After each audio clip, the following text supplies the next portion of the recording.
Good morning everyone, and welcome to the Shamrock Quilt Studio. Today we're working on a new project, and this is kind of a special one, a little bit out of season, and I bet if you look back on the wall behind me, you might get a clue about what's going on. We'll be right back and spill the details.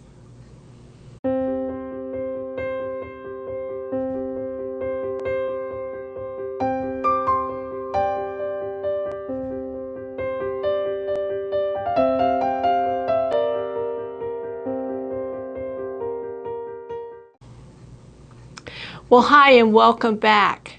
We're starting a new project that I'm calling Christmas in July. That's right, I'm talking about Christmas.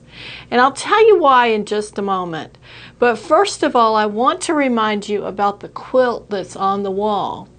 This is a quilt called Deck the Halls that we did last fall in preparation for the Christmas season. And I really enjoyed it. Now, this Deck the Halls quilt was a really easy and fast project to put together. And if you're interested in seeing the videos on this project, just go back in the playlist and check the playlist for Deck the Halls, and you'll see exactly how quickly this went together. Now, let's talk about our new project. Now, I'm starting in July, which is completely out of character for me, because I'm a last-minute person. I hate that I'm that way, but I am that way. And I have to force myself to start thinking about things earlier and earlier so I can get them done. So when I saw a quilt project that I wanted to do this year and looked at how it was constructed, I knew I needed to get started pretty quickly. I didn't want to try to rush through it, and I didn't necessarily want to make it smaller than it is in the book because I like that size. So in order to be able to do that, we need to start now. And I'm going to take you through this process as we go. First of all, let me tell you a little bit about where the pattern comes from. The pattern comes from this book called Vintage Christmas. And it's by Lori Holt from the Bee and the Bonnet Company. So the project we're doing out of this book is called Bringing Home the Christmas Tree. And here is the page in the book with the photograph of this quilt project. You'll see it over here. Now, in the picture, there's some things in front of it, but there are 2 cars down here. So there's 6 cars, and to me, they look like little woody station wagons. I think that's the idea behind this. And then we have some trees, a little forest, if you will. This is the project we're going to be working on. Now, the way that most of her quilts are done, it is taking little tiny pieces. For example, you may be taking pieces like this and combining them with other pieces to get little subunits, and then you take all those little subunits and put them together to make your finished product. What we're going to do here is we're going to talk about those 2 different blocks that are in this quilt. There are only 2. The tree blocks are all done scrappy, so you can combine those colors as you wish, but the construction of the tree blocks are all the same. And the construction of the car blocks are all the same. It's just a different color car. But there are a lot of commonalities in that. And the way we're going to tackle this project is we're going to first start with the tree block because there are fewer techniques. There's less items that you have to learn. It's just a technique over and over again, and then you combine them all together. I've done a couple of the tree blocks already, and they're really simple. They're a little tedious, but they're simple. Now the car blocks are going to be a little bit more challenging because it's a larger block, first of all. It's amazing how big it is. We'll talk about that in a second.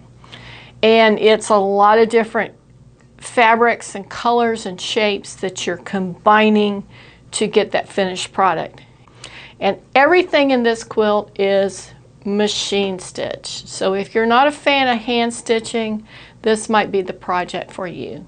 And as you know, I try to mix up my projects so that some of them are hand stitched and some of them are machine stitched, because we all like different things. I like both, but some folks like one or the other. Now, I'm going to try my very best not to disclose the details of her pattern.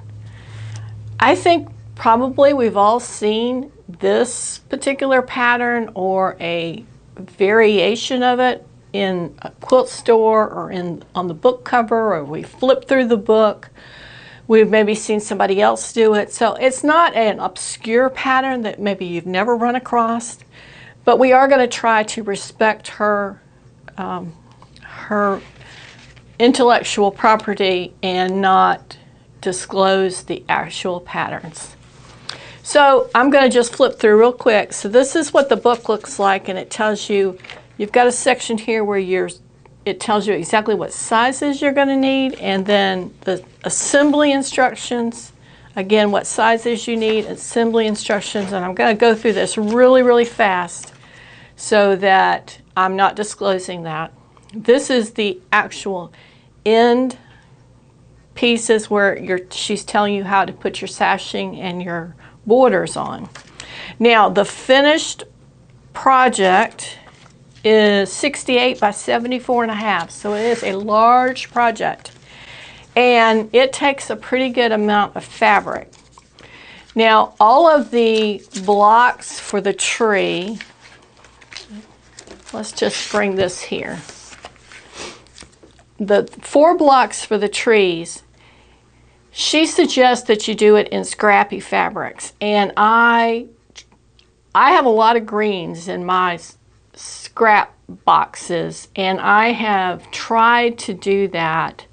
I've been mostly successful, but not all my greens kind of go together. So I did have to go out and buy 2 fabrics to supplement what I have. And right now I've got everything cut out for those 4 tree blocks. I still need to go back and cut the pieces out for the trees that sit on top of the cars. Now, the fabric for the car blocks, I'm going to give you a tip here of something that I learned, is that some of those pieces, let me just say this, the longest piece you cut is 19.5 inches long. It's not very wide, but it's long. So if you're going to try to do it with a fat quarter, it's probably not going to work. It may not be long enough, especially if you've used part of it. So I found that I was able to cut a couple of the cars from the scraps that I had, but then I had to go and supplement that with some other fabrics, because I either didn't have a strip long enough or I didn't have the colors that I thought I needed. So when I went yesterday, I did get another piece of green. So we've got a little more variation in those trees. And I bought another red for one of the cars, a deep blue, and a yellow, because the yellow I liked, but it wasn't long enough for that 19.5 inch piece. So you can use scraps, but for some of the pieces, pay close attention to the size pieces you need to cut, so you know if you actually have a piece that size. Okay, so let me see, what have I missed? The techniques that Lori uses in most of her quilts, well, I'm not going to say that. In a lot of the quilts that I've seen, I'll say that. She cuts a lot of pieces at a lot of different sizes, and then she brings them all together to get her design. So pay close attention to what you're cutting. Is it the right size, and is it the right fabric? Because it's very easy to get it mixed up and cut the wrong thing. A little tip that I will give you is I made a copy of the cut list for the car section, and I can now go through, and as I cut things, I can mark them, And as I cut here for the individual car colors, I can mark those as cut as well. And that allows me to keep track of what I have done and what I haven't done without writing in my book. I think that's great to write in your book, but if you ever wanted to pass it down to someone or any other purpose you might have for that, that would be difficult to overcome that. We'll leave it at that. So caution in the sizes that you cut and that you're going to have enough fabric, because there were a couple I started cutting on and realized I didn't have that 19-inch piece. Especially if you're working with a limited amount of a specific fabric. And that's why finally I just went and bought these 3, because I was tired of manipulating fabric to get it to work, and you know, after a while it's just not worth that $2 that the piece of fabric cost.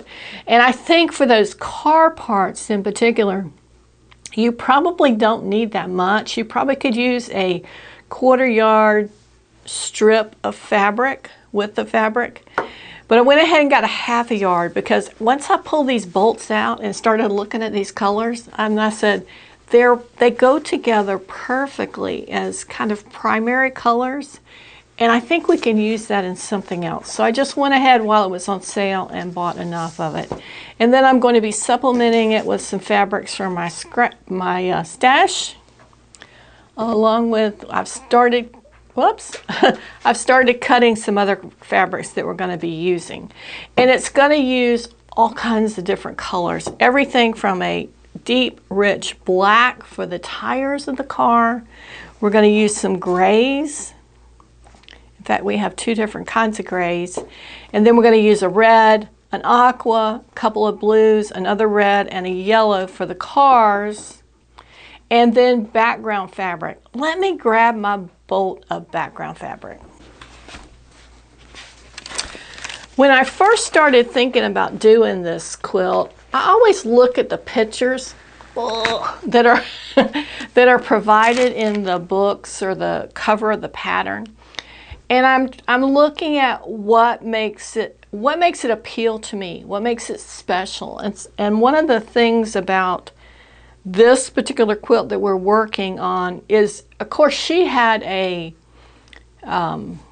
line of fabric that she was able to work out of that was probably specifically designed for this, or, you know, it's chicken and egg kind of thing. Did the quilt pattern come first? Did the fabrics come first?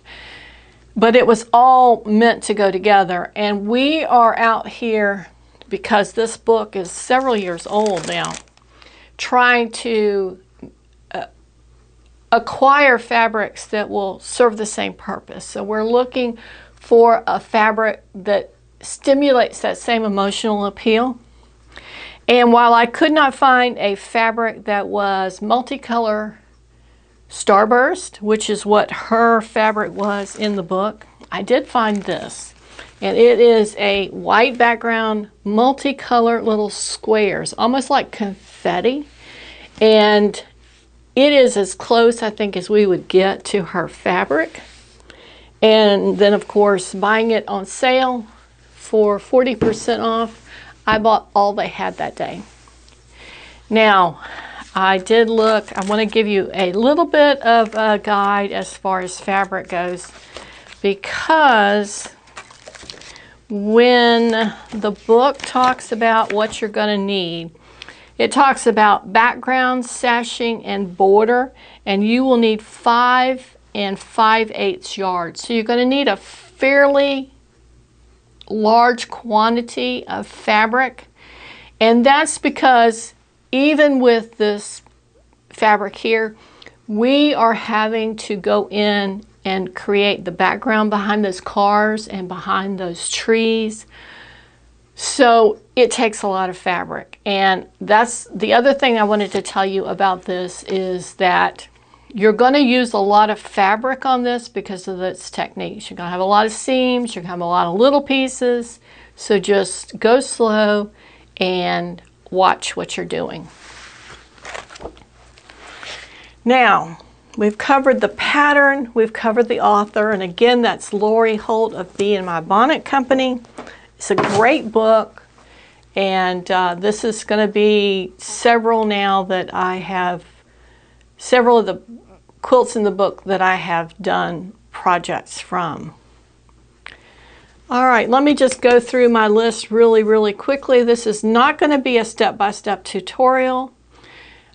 Buy the book. If you want to do this, you're going to have to buy the book to know what size pieces to cut, how many, and how they're constructed, because we are not going to cover all that here. We're going to cover just the basics of how things go together and techniques that you might not have thought of before. And then bits and pieces of how it goes together and kind of a workflow of what is working for me and how it's going. So this is something that you could sew along if you're interested. But if you just want to sit back and watch someone else, you can do that too. There's a lot of fabric waste. Let me just say that. And I think I've had to retrain my brain, because my initial thought is when you are working on a little triangle or two little squares and you sew them together so that you can snowball, you've got these two little extra pieces. And my frugal brain wants to take these and use them for something else. And I have had to work very hard to say, throw it away.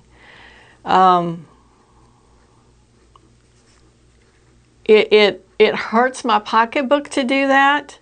It goes against my intuition, but we're going to have a lot of this, and if you try to keep up with it, it may be overwhelming. If you decide you want to keep it, get a little box, and every time you cut off one of these, put it in the box and push it away so that you are not obsessing over what are you going to do with them, how can you make them work. You need to focus on this project. Okay. Now let's talk about how we're going to do the videos. And I'm going to refer, I've got a note here and I've got a note here. I want to make sure that I kind of keep them in sync. When I first started thinking about taking on this project, I thought it was going to be a really easy one, and we were going to do an intro video and a video on each block and maybe one to put it together, and we'd have like 4 videos and we'd be done. And as I started cutting fabric and putting those tree blocks together, what I realized was this is a bigger undertaking than I thought it was going to be. So how we're going to manage this, right now the plan is I'm going to make 5 videos, and they will show up every Wednesday in the month of July, starting with this one. And we're going to cover in this first video the introduction, the fabrics we're choosing, the book, and then for video 1 we're going to be talking about cutting our pieces and managing those pieces, because there's a lot of pieces and it's important that you can sew through this efficiently and get it done. There's 4 of those tree blocks. So then once we do that first video, we're going to start working on that tree block and see how it comes together. It is really truly a very simple block. It's easy to put together once you get all of the subunits together. And you can put it all together, put all the subunits together in about an hour. But it's getting to the point where you have those subunits sewn that's the time consuming. So that's going to be our intro video, and then our first video on cutting, managing our fabrics, and then getting our subunits constructed. The third video is going to be on putting those subunits together as a block. And then we may, if we have time, roll into a little bit of the logistics for the car block. So we're going to kind of roll like that. I don't want to really go into a whole lot more detail because I'm not sure time-wise what we're going to be able to cover. But then for the third and fourth video, we'll probably be working on the car block. And that fifth video, I'm going to kind of leave it open because I really don't think I'll have all the blocks done by then. It's going to take a while because there's 4 of the tree blocks, there's 6 of the car blocks, and there are a lot of pieces that go together for that car block. And I'm going to try to concurrently sew all 6 blocks so that, for example, if we sit down to make the little tire subunit, I'm going to make all those tire subunits so that it gets to a point, maybe we've finished our 5 videos, I can quickly put the rest of it together. And then we'll come back probably like September, October, and assemble the whole thing and talk about how we finish it up and borders and so forth like that. I did that for 2 reasons. First of all, there's no way that in 5 weeks I can finish this with everything else going on, film the videos, get them edited, and get them out to you. Second of all, if you're sewing along with me, I don't think you can do it either unless you're going to be all in and this and nothing else, because I'm going to say it one more time, there's a lot of pieces. So that will give you a chance to sew along with me. And if you're not to the same point I am when we come back after a month or 2, let's just say it's going to be September. I don't know for sure. But if we come back in September to put it all together, that gives you the time to do it. And even if you're not quite as far along and have all the blocks done, it's a good time then to be thinking about putting it together. Either way, we should be finished way before Christmas because nobody wants to be working on a huge Christmas project like this right before Christmas. And this one was great last year. We were able to get it constructed, get it put together, and get it quilted way before the holidays so we could enjoy the holidays and not be stressing about a quilt. And if you are homemaking gifts for people for Christmas, you probably will need your time to work on that and not a quilt. I hope this made sense to you. I think I've covered all of my notes that I had. We'll see. If there's something that doesn't make sense to you, please let me know. Okay, we're going to wrap it up here before we get too long. This is going to be a fun project, I think. It's a little tedious, I'll give you that. And I know that the last time I worked on one of Lori's projects, it really took a little bit of a change of mindset to be able to work on these little tiny pieces. But I've got a tip for you for that might help you and keep things rolling smoothly. All right, that's it for today. And I really look forward to this project, and I hope you do too. Like I said, we're going to have a video every Wednesday in July on it. And by the time we get to the end of July, we should have most of the basics covered and everything ready to move forward and make more. I appreciate you being here today. If there was something you found that was interesting and helped you, please give us a thumbs up. Be sure to subscribe to the channel if you have not already. And we'll see you next week right here at the Shamrock Quilt Studio. Bye.